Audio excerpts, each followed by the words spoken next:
In previous steps, you've learned how food provides us with nutrients that are necessary to maintain our body functions, and that are naturally present in fruits, vegetables, meat, fish, dairy, legumes and cereals, among others. But you might have also seen in the supermarket many basic products containing health claims on their packaging. Margarine or butter that helps to reduce your cholesterol, calcium-enriched milk to strengthen your bones, and yogurts that regulate your intestinal transit. These products are known as functional foods. Let's start explaining how we came up to this. Nowadays, we live in a society where consumers demand ready-to-use foods because of their convenience, to spend little time on cooking. However, consumers also demand tasty food to fulfill the pleasure of eating, while feeling they eat healthy stuff. The ideal food will then need to meet these three requirements: healthy, convenient, and tasty. How can we achieve this? Maybe by designing a functional food. But what is a functional food? According to the International Life Science Institute, a food can be described as functional when it has proved beneficial effects for the human health, beyond the normal nutritional effects. A functional food can improve the health and well-being of the consumer by reducing the risk of disease if it is consumed in usual amounts as part of a normal diet. This means a functional food is still just a food, and not a pill or a capsule. The term functional food covers a wide range of products that may be classified as a basic food that has been supplemented with an extra component, for example, milk with omega-3 fatty acids, a food that has been processed following a specific method to remove one of its components, for example, lactose-free milk, food in which the structure of one or more components has been modified, for example, golden rice, food in which the bioavailability of one or more components has been altered, for example, hypocaloric lipids that cannot be consumed, or any combination of these possibilities, and, of course, a natural food just like it is. Functional foods might be functional for all members of a population, or for particular population groups, such as pregnant women, elderly people, children, and others. Although the food industry, food technologists, and researchers are still designing new products, the idea of improving food properties started quite a long time ago. Between the 50s and 60s, scientists firstly showed that there was sustained evidence indicating that some food components might influence the risk of suffering certain pathologies in developed countries.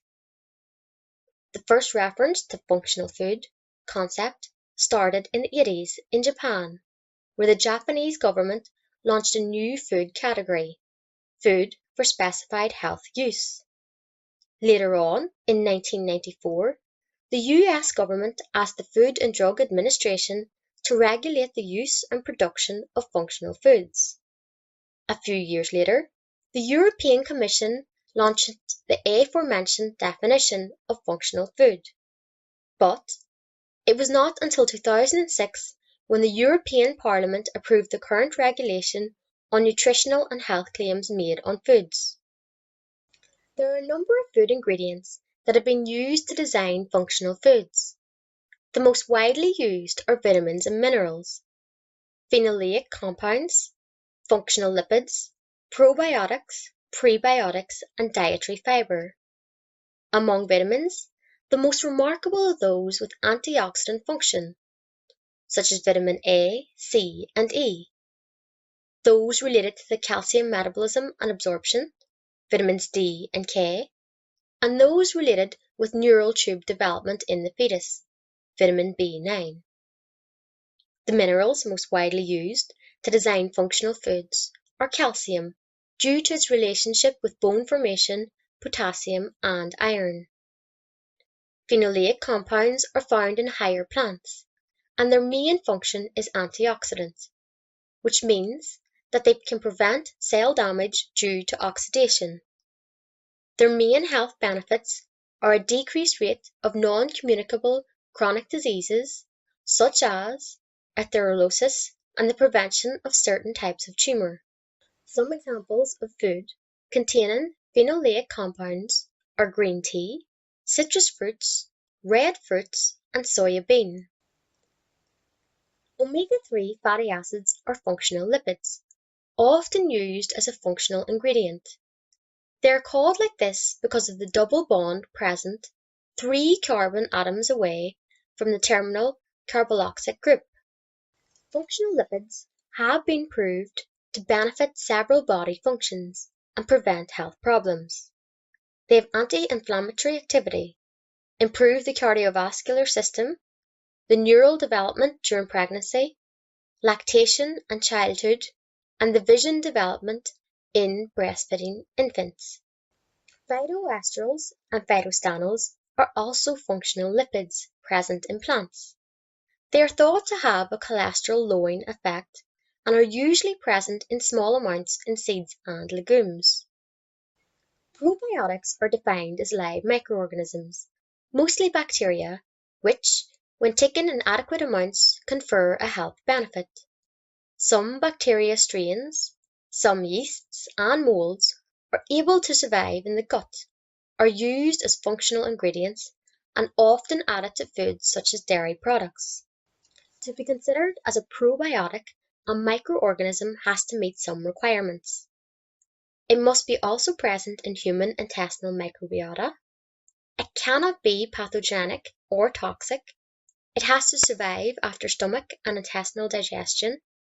It needs to reach epithelial cells of the gastrointestinal tract and adapt to existing intestinal microbiota. It has to produce antimicrobial compounds and enhance immune functions and metabolic abilities. There's a large amount of scientific literature that proves the health benefits of including probiotics in regular diets. Probiotics have shown to ameliorate lactose intolerance, stimulate the resistance to pathogens, reduce risk to intestinal diseases and colon cancer, and enhance the immune function. Some examples of food naturally rich in probiotics are yogurt and sour pickles. Related to probiotics, we can also find prebiotics, which are defined as non-digestible substances that selectively stimulate the growth and/or activity of bacteria in the gut, and thus they have a positive effect on our health. In contrast to probiotics, which provide living microorganisms, the function of prebiotics is to stimulate the growth of good bacteria in our intestine. Which characteristics should an ingredient have to be considered a prebiotic? They have to be resistant, so they are not absorbed in the stomach or the intestine. They also need to be a selective substrate for colonic microbiota, which means that they promote the proliferation or the beneficial metabolism of specific bacteria in the colon. Prebiotics also modulate beneficial microbiota and induct effect at a local or at a systematic level. How can prebiotics help our health? They modulate colonic microbiota. They may relieve symptoms of diarrhea, reduce fat intake, reduce dental caries, regulate blood lipids, or improve mineral absorption. Some food naturally containing prebiotic ingredients are asparagus, banana, wheat, and oats. Have you ever heard about dietary fiber? Dietary fiber can be defined as carbohydrates with a high degree of polymerization that are resistant to enzymatic digestion and therefore are not absorbed by the small intestine, so they can reach the colon. Dietary fiber is formed by components of the plant cell wall, such as non-digestible oligosaccharides and resistant starch.